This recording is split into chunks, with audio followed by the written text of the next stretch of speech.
welcome back. Pastor John here. We're back for another Thursday Thought, and today we're looking at Matthew 7, 1 through 12, continuing to dig into Jesus' Sermon on the Mount. Now, much of this passage is likely familiar. It's often talked about, it's quoted a lot of times, but I think a lot of times it's misquoted or it's misunderstood, especially the first verse that we see here. Do not judge, or you too will be judged. Now, at first, it sounds like Jesus is saying, never make any judgments about right or wrong, which is why we sometimes hear things like, Jesus says not to judge, usually from people who don't want to be told that they're doing something wrong.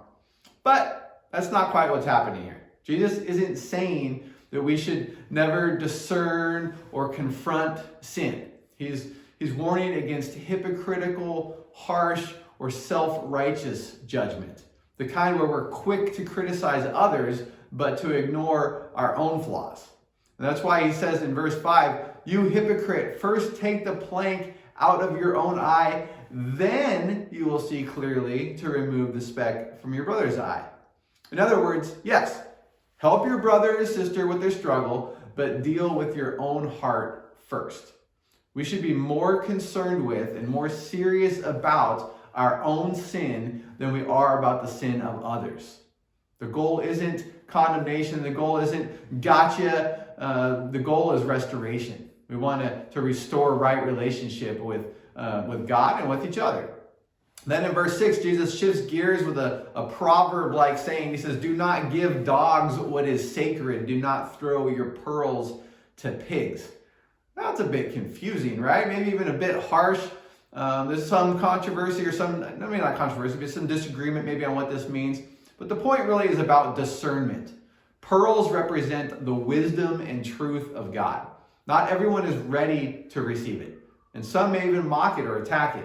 And so Jesus is saying, be wise in how and when you share a spiritual truth. Don't force what's holy onto someone who's not open. Next, in verses 7 through 11, Jesus turns to prayer. Another familiar passage. Ask and it will be given to you. Seek and you will find. Knock and the door will be open to you. Now, a lot of times we may think, well, man, I've asked a lot and I haven't gotten it. But that's not really the point. The point is that he is encouraging persistent and faithful prayer. The point is to recognize that God is not reluctant. He's not stingy. He's a good father who loves to give good gifts to his children.